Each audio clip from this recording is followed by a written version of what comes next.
सोनोवाल ने गुवाहाटी में भारत की G20 की सतत वित्तीय कार्य समूह की बैठक का किया उद्घाटन। रेल मंत्री ने बजट को बुनियादी परियोजनाओं के लिए बताया लाभदायक।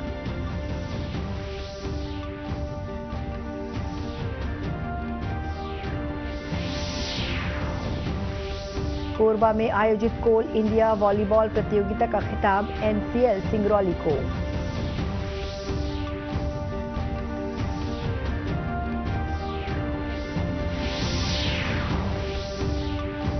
और दुनिया भर में मनाया जा रहा है आज वर्ल्ड वेटलैंड डे। प्रदेश में भी हो रहे हैं अनेक आयोजन।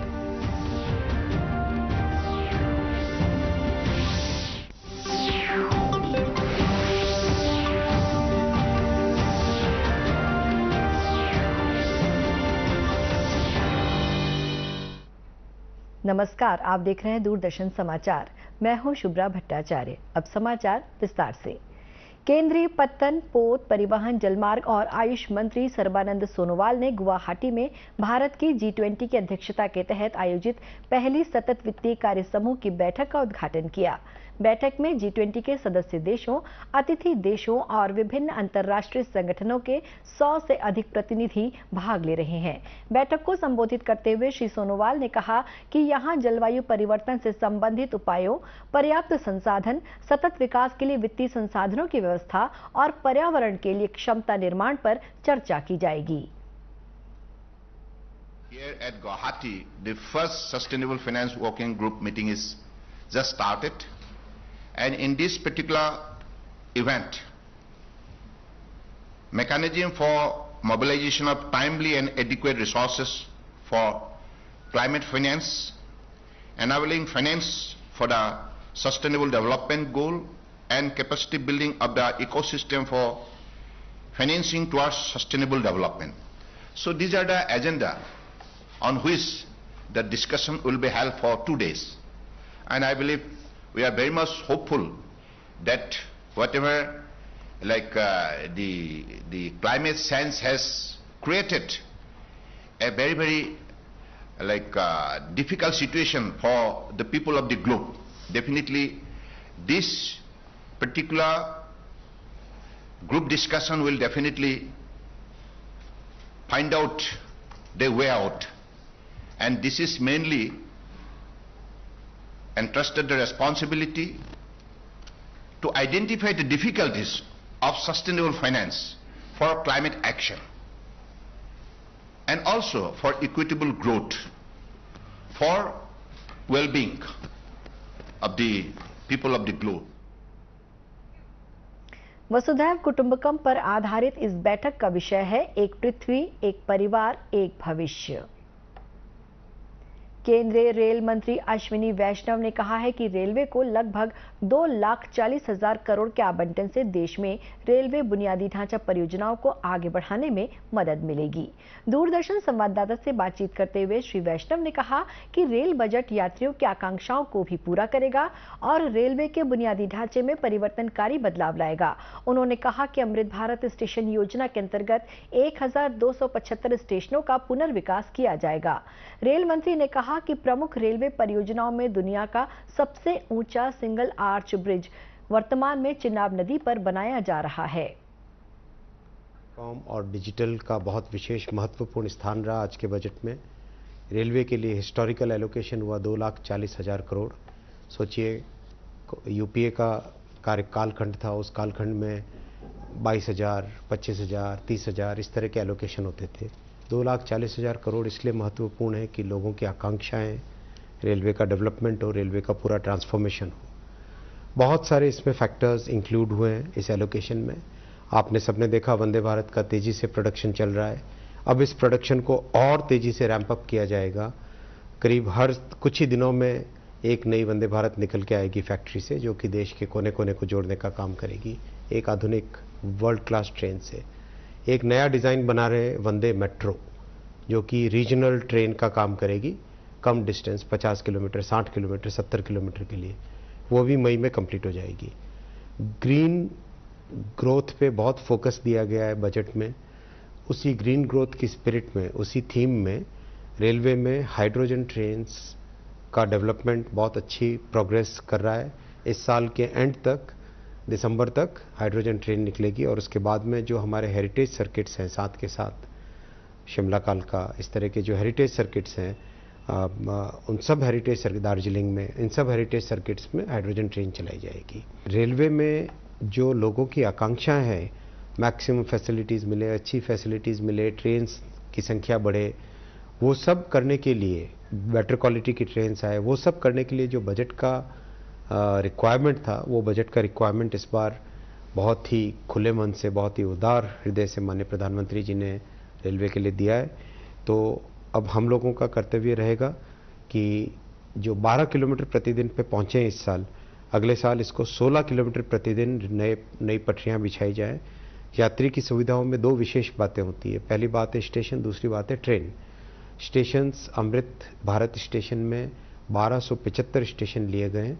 बड़े station new Delhi, Chhatrapati Shivaji terminal, Gandhinagar capital already बन गया, कमलापति स्टेशन भोपाल में ऑलरेडी बन गया, विश्वेश्वरैया टर्मिनल बेंगलोर में बन गया, तो और बहुत सारे बड़े स्टेशन, मीडियम स्टेशन, छोटे स्टेशन, सभी को साथ लिया जा रहा है। और जिस तरह की फैसिलिटीज़ वंदे भारत ट्रेन में है, इसको रैंप अप करके जनता ने बहुत सराहा है। अच्छी इसकी ऑक्यूपेंसी रेट चल रही है, कई सर्किट्स में तो 120% की ऑक्यूपेंसी है। तो बहुत अच्छा इसको एक्सेप्ट हुआ है, लोगों ने बहुत इसको सराहा है, पैसेंजर्स ने। तो इसको बहुत तेजी से विस्तरित किया जाएगा। श्री वैष्णव ने बताया कि दिल्ली मेरठ रैपिड ट्रेन का संचालन वर्ष 2025 में शुरू हो जाएगा। उन्होंने कहा कि वर्तमान में मुंबई अहमदाबाद बुलेट ट्रेन सहित कई परियोजनाओं पर काम चल रहा है। आम बजट कल लोकसभा में पेश किया गया। वित्त मंत्री निर्मला सीतारमण द्वारा पेश किए गए बजट पर विभिन्न व्यवसाय से जुड़े लोगों ने अपनी प्रतिक्रिया देते हुए इसकी सराहना की है। चार्टेड अकाउंटेंट और भिलाई सीए ब्रांच के सचिव सूरज सोनी ने इस बजट को आम लोगों के साथ ही विभिन्न व्यवसाय से जुड़े लोगों के लिए भी फायदेमंद बताया।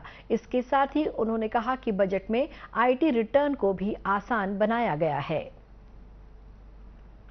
तो IT returns day by day easier होते जा रहे हैं। गवर्नमेंट का प्रोसेसिंग काफ़ी फास्ट हो गया है। पहले रिफंड्स काफ़ी डिले होते थे। आज हम रिटर्न फाइल करते हैं तो हम देखते हैं कि हमने रिटर्न फाइल किया और तुरंत 10 मिनट में रिटर्न प्रोसेस हो जाते हैं। तो आम आदमी के लिए, मिडिल क्लास इनकम के लिए और सारे, मतलब मैं बोलूँगा कि गवर्नमेंट का जो एक फोकस है कि इंक्लूसिव डेवलपमेंट को फोकस करते हुए आगे बढ़ना है, वो इस बजट में भी दिख रहा है। और कहीं ना कहीं छोटे व्यापारी वर्ग, एमएसएमईज और बिजनेस जो एंटरप्राइजेज हैं, उनके लिए भी उनका बेनिफिट दिया गया है।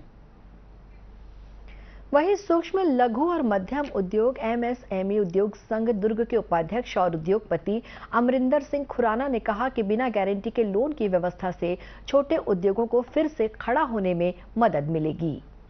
9,000 करोड़ का एक अलग से पैकेज जो और दिया गया है उनको बढ़ावा देने के लिए, उसके लिए उनका बहुत बहुत धन्यवाद। यहाँ तक कि जो पिछला जो हमारे जो लेस रेट ऑफ इंटरेस्ट में जो एमएसएमई उद्योग हैं उनको और लोन जो दिया जाएगा without less papers, less guarantee के हिसाब से उनको एमएसएमईज को और एक्स्ट्रा जो लोन दिया गया, ताकि वो जो कोविड के कारण काफ़ी उद्योग बंद हो गए थे उनको एक चढ़ाव मिले। उसके लिए एक एक्स्ट्रा लोन की विदाउट कोलेटरल्स और लेस रेट ऑफ इंटरेस्ट में जो देने की बात की गई है, इसके लिए हम आदरणीय प्रधानमंत्री महोदय और उनकी टीम का धन्यवाद करते हैं। इसके अलावा व्यापार जगत भी बजट को लेकर उत्साहित है। भिलाई के अनाज व्यापारी प्रमोद अग्रवाल ने कहा कि बजट के बाद देश का इंफ्रास्ट्रक्चर मजबूत होने से व्यापार जगत को फायदा मिलेगा। एक महिला वित्त मंत्री के द्वारा सब तरफ सोचते हुए इस बजट को पेश किया गया है, जिसमें मेन रूप से देश के इंफ्रास्ट्रक्चर पर बहुत बड़ा जोर दिया गया है। और अगर इंफ्रास्ट्रक्चर हमारा मजबूत होगा तो हमारा व्यापार भी मजबूत होगा।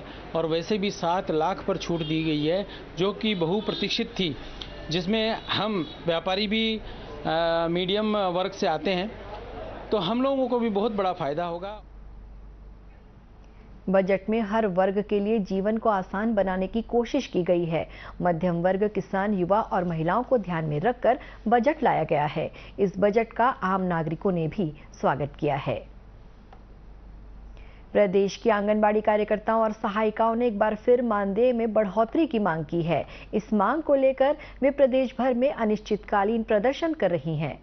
दुर्ग जिले में भी ये धरना प्रदर्शन किया जा रहा है। इसी कड़ी में आंगनबाड़ी कार्यकर्ता और सहायिका संघ ने रैली निकाली और अपनी मांग के समर्थन में ज्ञापन सौंपा।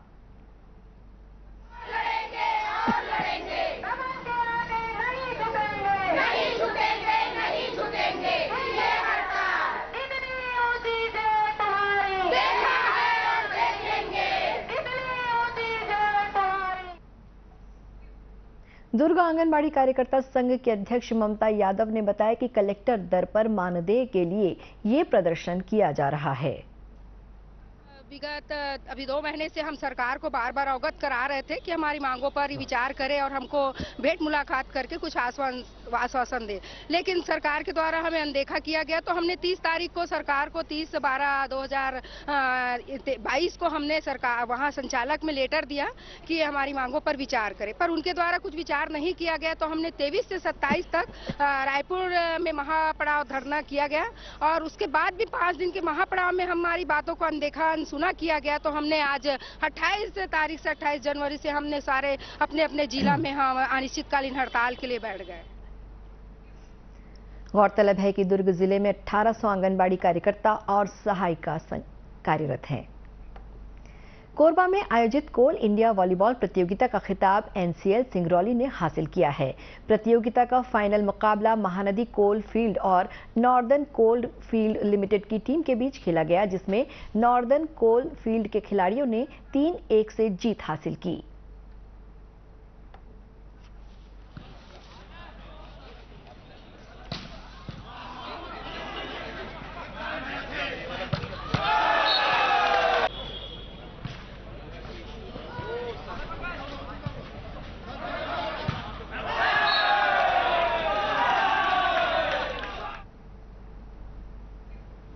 विजेता टीम के कप्तान पंकज कुमार ने बताया कि पिछले 7 साल से एनसीएल की टीम उप विजेता रही थी।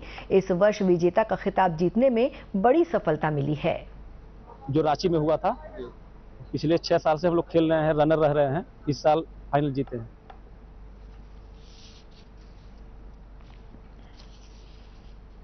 प्रतियोगिता के समापन अवसर पर एचसीसीएल के कार्मिक निदेशक देबाशीष आचार्य ने विजेता टीमों को पुरस्कृत किया। इस प्रतियोगिता में कोल इंडिया की सहायक कंपनियों की 9 टीमों ने हिस्सा लिया था। आज वर्ल्ड वेटलैंड डे है। पहली बार दुनिया में वेटलैंड डे 1997 में मनाया गया। वेटलैंड यानी नदी, तालाब, पोखर और ऐसे जल क्षेत्र जहां हमेशा या साल के कई महीने जल भरा रहता है।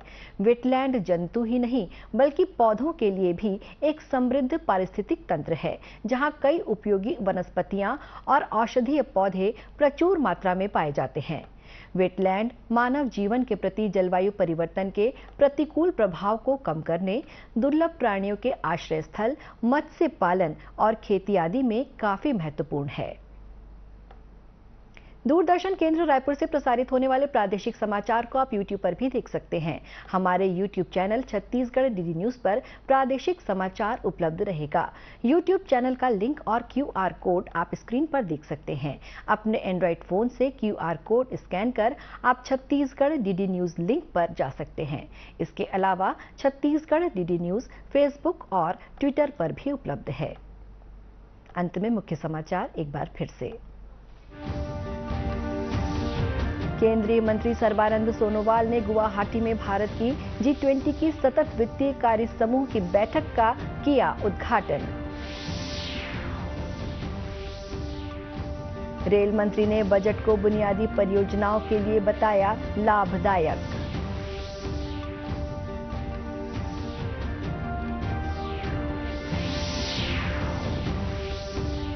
कोरबा में आयोजित कोल इंडिया वॉलीबॉल प्रतियोगिता का खिताब एनसीएल सिंगरौली को।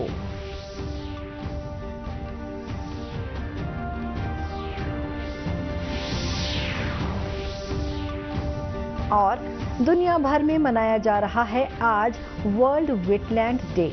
प्रदेश में भी हो रहे हैं अनेक आयोजन। इसी के साथ ये समाचार बुलेटिन समाप्त हुआ। नमस्कार।